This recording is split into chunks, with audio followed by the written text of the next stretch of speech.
नमस्कार दोस्तों। आज मैं आपको सुनाऊंगी परिवार और माँ की कहानी। एक गांव में एक सुखी परिवार रहता था। उस परिवार में 3 भाई और एक बहन थे।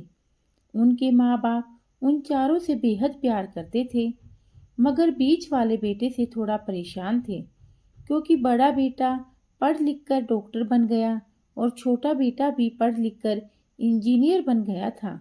मगर उनके बीच वाला बेटा बिल्कुल गंवार और आवारा ही बनकर रह गया। अब उनके 2 बेटे डॉक्टर और इंजीनियर ने शादी भी कर ली थी और कुछ महीनों के बाद ही उनकी बेटी की भी शादी एक अच्छे घराने में हो गई थी। मगर बीच वाला बेटा अभी भी कुंवारा ही था, क्योंकि वह बिल्कुल अनपढ़ था और कहीं पर मजदूरी का छोटा सा काम करता था।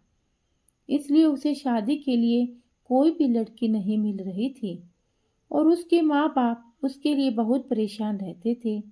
अब जब भी उसकी बहन अपने भाई के घर आती तो पहले वो अपने डॉक्टर और इंजीनियर भाइयों से मिलती थी, मगर बीच वाले भाई से वह बहुत कम मिलती थी, क्योंकि वह उसे ज़्यादा पैसे नहीं दे पाता था। लेकिन फिर भी वह अपनी बहन से बहुत प्यार करता था। अब उनके पिताजी की बीच वाले बेटे की शादी किए बिना ही मृत्यु हो गई। उनकी माँ ने सोचा कहीं अब किसी के मुंह से बंटवारे की बात ना निकले, इसलिए अपने ही गांव की एक सीधी सादी लड़की से अपने गंवार लड़के की शादी करवा दी। शादी होते ही ना जाने क्या हुआ, अब उसका अनपढ़ बेटा पूरा मन लगाकर काम करने लगा और पहले से कहीं ज्यादा मेहनत भी करने लगा। अब तो उसे कोई भी दोस्त बुलाने आता तो वह उससे यही कहता था कि भाई, पहले तो मैं अकेला था, जैसे तैसे कमाकर खा लेता था।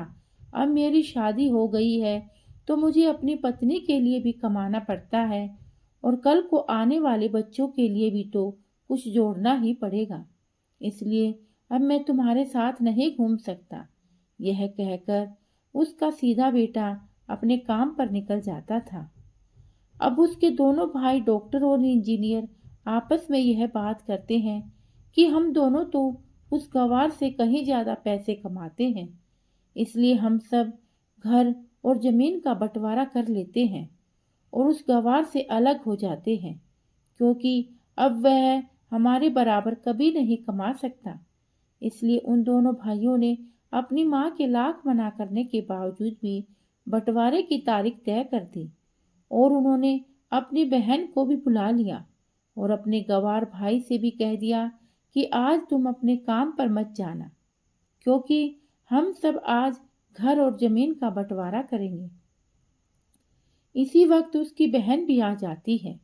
तभी उसका गवार भाई कहता है कि तुम लोग बंटवारा कर लो, मुझे जो भी देना हो दे देना, मैं शाम को आकर अंगूठा लगा दूंगा। तभी उसकी बहन कहती है, अरे बेवकूफ, तू तो अनपढ़ ही रहेगा, जमीन का हिस्सा तो आमने सामने बैठकर ही होता है। तभी उसके दोनों भाइयों भी बीच वाले गवार भाई को उल्टा सीधा कहते हैं। तब उसकी माँ भी उसे कहती है, बेटा आज तू काम पर मत जा, बंटवारा तेरे सामने ही होगा तो अच्छा होगा। इस वक्त वकील भी आ जाता है। तभी वकील कहता है, आपका सारा हिस्सा मिलाकर 10 बीघा जमीन है और आपका घर है, तो यह बताओ किसको कितना हिस्सा देना है, मैं उसी हिसाब से बंटवारे के कागज बना दूंगा। इसी वक्त उनका गवार भाई कहता है कि वकील साहब 5-5 बीघा मेरे दोनों भाइयों के नाम लिख दो और यह जो हमारा मकान है यह मेरी प्यारी बहन के नाम कर दो। तभी उनके दोनों भाई और बहन पूछते हैं कि इसमें से तुम क्या लोगे। तभी उनका गवार भाई कहता है कि मेरे हिस्से में मेरी प्यारी माँ है ना। और तभी वह अपनी पत्नी की तरफ मुस्कुराते हुए कहता है, क्यों मेरी प्यारी पत्नी, क्या मैंने गलत कहा। उस गवार की पत्नी अपनी सास से लिपट कर कहती है कि माँ से बड़ी कोई वसीयत नहीं। उसी वक्त गवार पति भी अपनी माँ से लिपट जाता है। गवार बेटे बहू के इसी प्यार ने जमीन जायदाद की बंटवारे को एक सन्नाटे में बदल दिया। तभी बहन अपने गवार भाई के गले लगकर रोते हुए कहती है, माफ कर दो भैया, मैं आपको समझ नहीं सकी। तभी उसका भाई कहता है कि मेरी प्यारी बहन, इस घर में जितना अधिकार हमारा है उतना ही अधिकार तेरा भी है। और रही बात बंटवारे की, तो बंटवारा नहीं करने से हमारा जीवन रुक तो नहीं जाएगा। क्यों करते हैं हम बंटवारा? क्या हम एक साथ मिलकर नहीं रह सकते, जैसे हम बचपन में मिलकर रहते थे? एक साथ मिलकर रहने को ही तो कहते हैं एक अच्छा परिवार। और उस अच्छे परिवार को संभालती है एक माँ। तभी उसके दोनों भाई भी बहुत शर्मिंदा होते हैं और वह बंटवारे के सभी कागज फाड़ कर फेंक देते हैं। ऐसे ही उनका पूरा परिवार खुशी खुशी एक साथ रहने लगा। तो दोस्तों, यह थी परिवार और माँ की एक सच्ची कहानी। अगर आपको वीडियो अच्छी लगी हो तो प्लीज़ वीडियो को लाइक और शेयर जरूर करें। धन्यवाद। मिलते हैं आपको ऐसी ही कहानी